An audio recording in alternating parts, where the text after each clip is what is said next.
The film doesn't lie. And when I watch the film on Ohio State target tight end Nate Roberts, it tells me he's the real deal. You are Locked On Buckeyes, your daily podcast on the Ohio State Buckeyes. Part of the Locked On Podcast Network, your team every day. Yes, we have made it to another Feel Good Friday together. It is here. It is upon us. And I hope you're ready to enjoy it. Welcoming everyone to a Friday edition of Locked On Buckeyes, part of the Locked On Podcast Network. I'm your host, Jay Stevens, also the host of the Jay Stevens Podcast. Today, it's March 15th in the year 2024. And today's episode is brought to you by FanDuel. Make every moment more. New customers join today, and you'll get $200 in bonus bets if your first bet of $5 or more wins. Visit FanDuel.com/LockedOn to get started. During today's episode, Brian Smith is back with us once again. He is Locked On's recruiting analyst. Brian and I dive into the recruitment of Nate Roberts, Tony Alford leaving Ohio State to go to Michigan, and a couple defensive ends that are really, really good. Trust me, it's a Feel Good Friday. We're going to enjoy it and also provide the recruiting update you want and you need. And as you welcome in Brian Smith, I'd like to thank LinkedIn Jobs for being the official recruiting sponsor across the Locked On College Network. These days, every new potential hire can feel like a high-stakes wager for your small business. That's why LinkedIn Jobs helps find the right people for your team faster and for free. Post your job for free at linkedin.com/LockedOnCollege. Terms and conditions apply. Brian Smith is with us once again. He's Locked On's recruiting analyst. And Brian, when I was looking at some players to touch on today during today's show, I went back and I started reading some articles and tried to figure out where everybody is fitting in right now, who's coming to Columbus. We talked about a few tight ends recently. Nate Roberts is another one. He's scheduled to come to Ohio State on the day of the spring game. I believe he also has an official visit scheduled on June 7th, so early in that official visit window being open, he's going to be in Columbus there. That's great. What's also great is the film, because when I watch him, he's an all-around tight end, or you could also say he's the real deal. I think he's a traditional tight end that also just has a big body that can run. Like, you watch him catch a pass, and I'm not saying he's Jeremiah Smith, but I mean, he can move, and he's got to be 240-ish, something like that. I don't know what they list him at, just looking at the eye test. And he was that way as a sophomore in high school. You can watch his sophomore film, his junior, it doesn't really matter. That's a kid that was just developed early, and he loves football. Yeah. Yeah, I mean, he's conservatively one of the top 5 tight ends in this class, and I think he has a chance to make a major impact, whether it's Ohio State, Oklahoma, or wherever he ends up going. That's a player that, I can see why. Like, he just fits the profile, what you expect at a major college football program. I'm always looking, and I think you are as well, with you being down there in Auburn, ways to make the team better in any way, Sure. at any position. Roberts would make instantly that tight end room better and more competitive as soon as he walks in, because some tight ends, they're great in pass coverage. In the passing game, the receiving game. Some tight ends are more blockers. Some guys are better out wide. Some guys are better at the end of the line. He's good wherever you put him. And so he's not only his talent, but wherever he goes in college, he is going to force everybody in their room to work on their weaknesses immediately, because if not, he'll shine as a freshman. Maybe not play a lot, because it's hard to get on the field as a freshman. Like, I understand coaches' mindsets, but I don't blame him. It's really hard to get on the field, but he's the kind of guy that gets into your campus, gets in the locker room, and pushes guys to get better, because he is well-rounded when he's on the field. They could probably use him in about 4 spots. Slot, you could play him outside in the goal line area and run a fade to him. Yeah. You could do that. Of course, there's the traditional tight end. You could play him at H-back, do a lot of different things with wham blocks and GT. Like, you can use the tight end instead of the tackle to pull around. And then the one that the NFL does, this is why the fullback has gone away. It really hasn't. It's just they use one guy on the roster. They make a big tight end, the fullback, and then he'll play a little bit of both spots. They save money that way. Well, Roberts could fit any of those roles, and I doubt many linebackers are going to be able to catch him on a play action when he's a fullback rolling into the flat from the 3-yard line. So there's a lot of different ways that he can be utilized in today's college football. The offenses have the advantage anyway. But this is a kid that physically walks in, bigger than most tight ends, stronger than most tight ends. And like you said, he can do a little bit of everything. So that's why his offer list is through the roof too.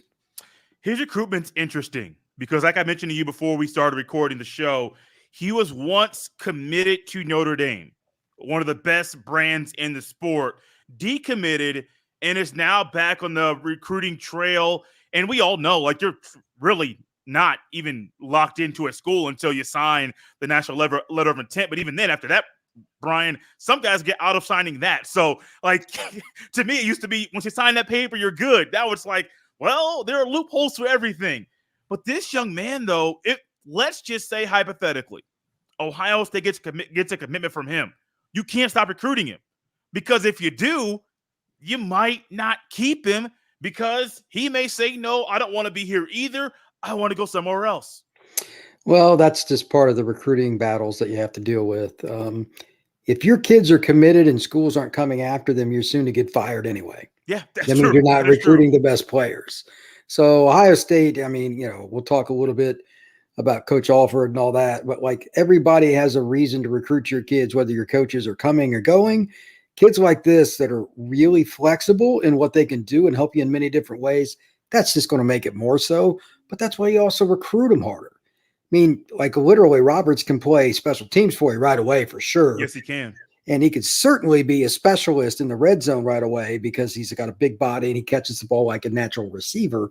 So that alone will get him on the field as a freshman. Learning the playbook is, we have no idea what any kid, even Jeremiah's got to learn the playbook or he can't play this next fall. So those are the reasons why he can get recruited and why he can be recruited away. So if Ohio State gets him, and I have no idea if they will, they would be getting a player that has a chance to make an impact in Columbus. Do you think the next school he commits to, it's likely that he decommits to a second school in this cycle? No, he's probably going to look at it differently. For what I was told, he wanted to go to a school that's only going to sign one tight end in this cycle, and Notre Dame wanted two. I don't know if that's the same feeling he has. I'm just going by what a buddy of mine told me that covers Notre Dame. But at the same time, there are a lot of things that happen. Sometimes kids make a decision based on the tight end coach or whatever position they play, and that guy leaves.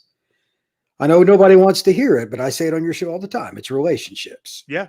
They're going to pick the coach every freaking single time.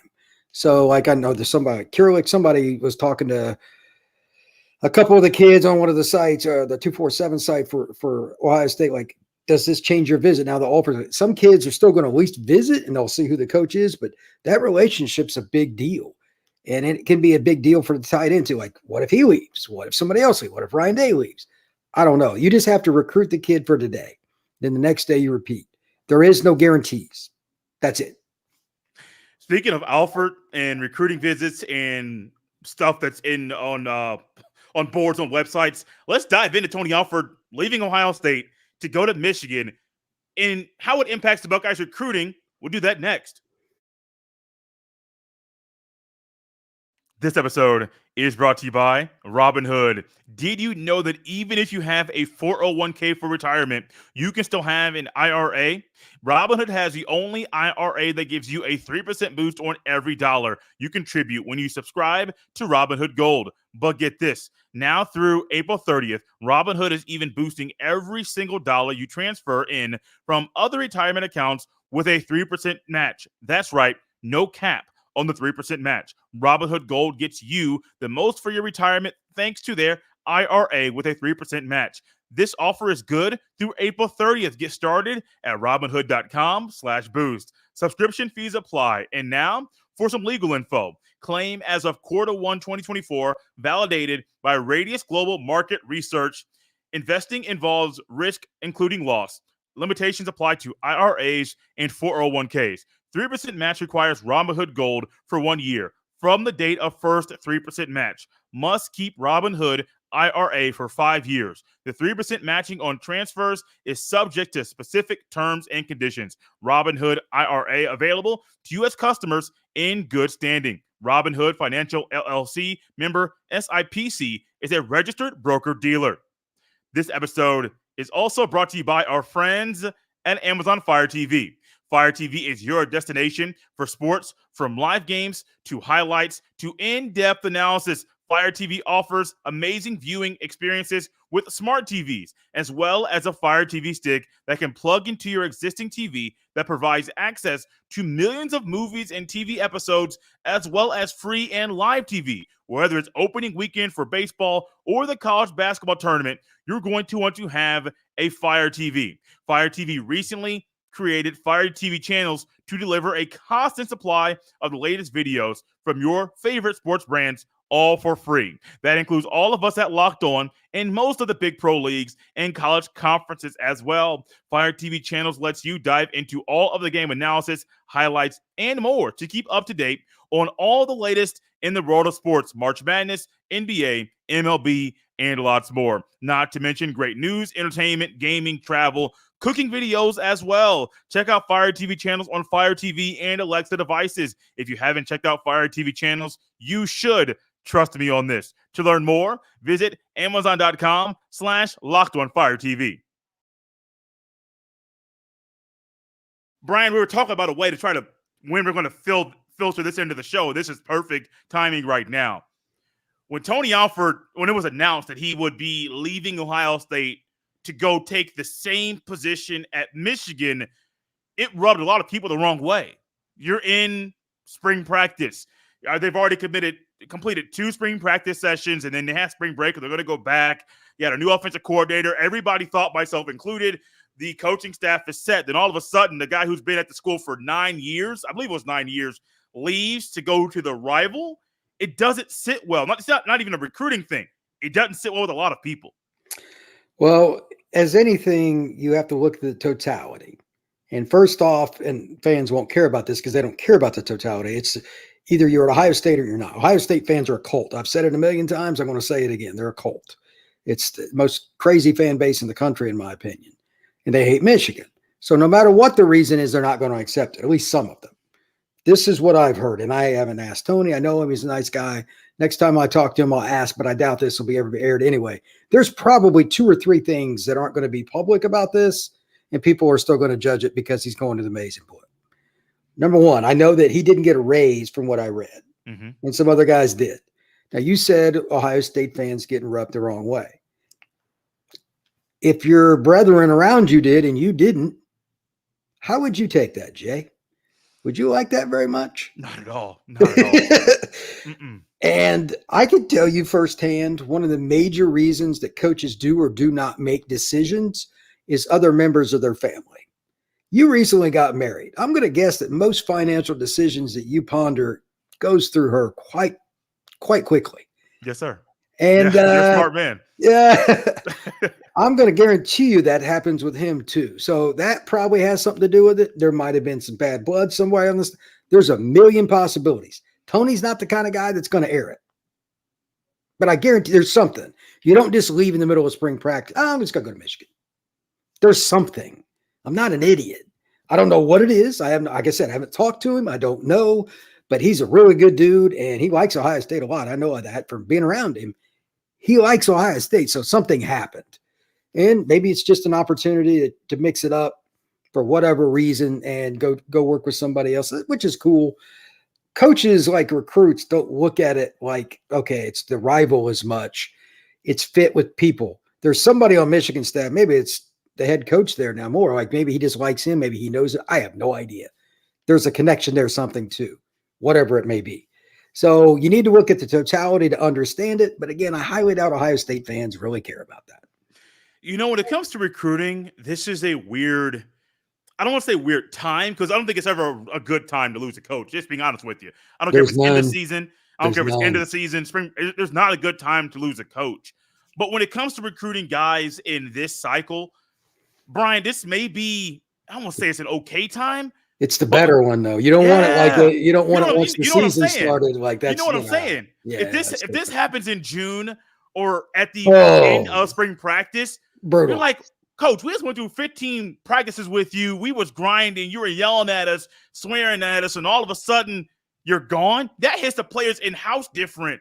But then when it comes to recruiting, you're not in the middle of official visit season. You're not in the middle of high school camp season. Like, it's not a good time, but it's better than sometimes. Imagine it being week 1 or June or December. It's not going to sit well no matter what. But for recruiting wise, if I'm a high school recruit that's trying to figure out if I want to go to Ohio State or not, the track record of Ohio State running backs. That still means something if you're a youngster trying to decide if you want to follow Alford to Ann Arbor or stick with the Blocko on the helmet and go to Ohio State. I'm sure he'll recruit some of the same kids to Ann Arbor. Tony's a very likable individual. Yeah. So I'm sure that and it's not like it's real hard to recruit to Michigan anyway. It's the same program in different city in a lot of ways. I know Ohio State fans don't want to hear it, but it's true. And that's why they don't get along. It's like two brothers with the same personality that grew up a year apart. That's kind of what the two programs are like. But anyway, I'm sure he will, but I don't think that it's going to be a hard feelings thing. I read the post that he had on Twitter or whatever, X, whatever you want to call it. That's pretty much Tony. He means what he says. So I look at it from that perspective of, okay, he's got a new opportunity, but this is also, let's look at the other side. Yeah. Ohio State has an opportunity to get better too. Sometimes, and again, Tony's one of the better running back coaches in college football. That's not any news flash. Sometimes you need an opportunity to start over, and sometimes that institution you left does too. Yeah. Whatever coach or coaches, however they do it, I don't know if they're going to hire within, take an NFL. I have no clue. I'm guessing based on who's at the head coaching position, and offensive coordinator position, it won't be hard to find anybody on staff to take an assistant offensive job. I mean, if it is, there's something incredibly wrong. I mean, get a chance to work with Chip Kelly every day. Right. How hard can that be? I mean, seriously. So I'd imagine that they'll be okay. I don't know if you've heard anything yet. It's a little new. But yeah, they'll have somebody probably within 2-3 weeks. But you got to go through. Here's the thing: before Ohio State fans get all mad at Ryan Day, this is just the way the world is now. Even if he knows 100% who he's hiring, they got to do the background check thing, and that thing is slow as death. Yes, it is awful. It may not be till after spring ball. I mean, I don't know how sudden. Like, I don't know how long before Tony announced it that they parted ways. But chances are, even if they know who they're doing, that's going to be 3-4 weeks. That's just the way that works. So somebody that's in a GA right now is coaching the Ohio State Buckeyes. That's how that works.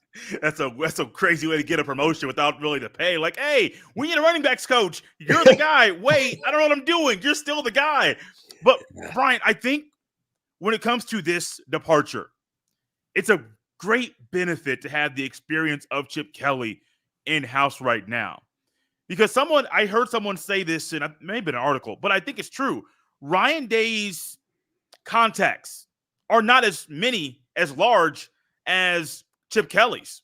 So I think that comes to be beneficial to Ohio State right now. Ryan's been coaching for a long time, but Chip Kelly's been coaching long enough to coach Ryan Day when Day was in college. So I do think that Chip Kelly being there benefits this situation. Yeah, I'd imagine that Chip's probably already made some phone calls and said, hey, what do you think? And are you a candidate? Blah, blah, blah. They know enough people. And it could just be like one of the analysts in the NFL that's helped the running backs with the Eagles or the Texans, somebody they work. And like the only question with that is the first thing what I deal with, can they recruit? But again, it's Ohio State. Like if you're a good coach, I highly doubt Jim Knowles is a guy that loves the recruiting trail, but he's a really good coach. So he probably helped sell at the end. There's a different way you can do it. Not everybody's going to be a lead recruiter like Tony was. So it's okay. They just need a really good coach. They have a good roster. They have good players. They need to hire the best coach, even if it takes a little longer. Yeah, I think the timing here, and we're going to get to another recruit here in a second, Brian, but I think the timing here, don't rush it. Don't do something where you feel like you have to make a decision in a week and a half. Not do all your process to make sure this is the right person for the school, for the team, because that could be the downfall of coaches in the season in the fall. So don't rush it at all. I would take your time. You're perfectly fine. If Chip Kelly has to play double duty between quarterbacks and running backs, I think he can do it. In the collective group of coaches there, they'll be fine for the short period of time. Don't rush it at all. Take your time. Make sure you get the right guy. Yeah, if you do that, things tend to work out in the long run. I know there will be panic amongst the Columbus, Ohio folks until otherwise, but I mean, that's the nature of it at LSU or Arizona State or anywhere. Nobody ever accepts somebody's leaving our program. That's just typical. So Ryan Day is a smart coach. He will find somebody to come in and be the next Buckeyes running back. That is like the lowest thing on first world problems list that you can get. I mean, it's Ohio State. It's not that big a deal. No, not at all. Not at all. Do you think Peoples, you've been high on James Peoples for many times when we talk. Do you think that Alford or even Tron Moore would try to pull Peoples as a freshman running back up to Ann Arbor? Because that's the thought in my head right now. Maybe not so much the older guys or even Hayden, but Peoples is one that could be, hey, I want to go with the guy that recruited me to come here. That's possible. That's a personal thing. Like each kid Correct. will have to make that decision. And like, here's the other part of that. I don't know how all of it works. Because is he enrolled already? Did he enroll early? That I've not. If he did, it makes it more of a pain in the butt because then he's got to leave Ohio State, transfer. If he's just going to enroll, it would be like late May, early June. So he would just switch it. It's not that big a deal. It's a little easier, but it's possible. But I mean, he went through the whole process learning about Ohio State, not Michigan. I would imagine he'd still go to Ohio State. That's my guess, but I don't know Peoples personally. Yeah, that's my guess, but hey, you never know. You never know. You don't ever know. One thing we do know is there's a talented defensive end from Indianapolis, Indiana, that has Ohio State in his top 12. And when I watch him play, Brian, I love what I'll see. We'll dive into that next on Locked On Buckeyes. This week's March Madness Bracket Highlight is brought to you by our friends at Nissan. Each week, we're picking one team that stands out, a team that's pushed it further than the rest. Just like any of the all-new 2024 Nissan SUVs, these guys were able to take it to the next level. The Houston Cougars can only be described as an armada. This top-seeded team is as hardcore as it gets out there. So it's no wonder they're expected to land a top seed in the tournament after their first season in the Big 12. Take the Nissan Rogue, Nissan Pathfinder, or Nissan Armada and go find your next big adventure. Shop NissanUSA.com. One thing I miss about living in Indianapolis is top talent like this. Not saying it's not top talent where I live right now, Brian, but a lot of the guys I watch now, they don't play like Damian Shanklin does, a Warren Central High School kid. It's a powerhouse school in Indianapolis, in the state of Indiana. When I was in high school, they won 4 straight state titles, just ran through the entire state. This young man has an offer from Ohio State on March 7th. On the same day he had an unofficial visit. Filled up the stat sheet a year ago, last year when he played football at Warren Central. He is so good, has the length, has the bend, has the moves in his bag. And I understand why Larry Johnson wants him to come to Columbus. He's got offers from programs pretty much all across the Midwest. And if he was a kid that lived in Atlanta or Tampa, Miami, he'd have even higher rankings and more offers. But I mean, he's at a program that it's different. It's one of the few schools in the Midwest. I go, yeah, they can come down and be competitive in Broward County. They could be competitive in somewhere like Gwinnett, just outside of Atlanta, no problem. They've always got players like that. He's different for even them. Like Sheldon Day came out of there, played for the Niners, etc. They've had some players, like really, really good players. This kid is as good a player as I think they've had in their program's history. And they've had a lot of Big Ten kind of guys too. So I think that he could be an impact player for somebody, at least as a pass rusher, because he does bend. But when you watch his film as he came up, sophomore, junior, he can play in space too. Yes. So you could drop him. It depends on your defense. And today it's super complex. That's why everybody started calling it edge, because you do something different all the time. Used to be it was pretty simple X. It's not anymore.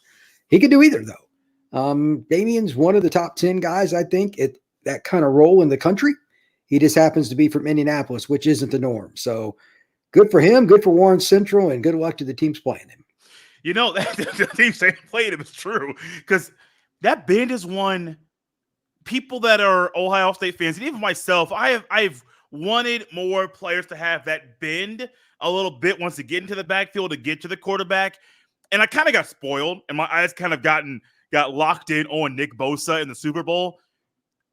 Not many people are like him. So when I say I want bend, I'm like, I want a guy that bends like him and can get 3 yards in the backfield and then he immediately put his hand on the ground and turn.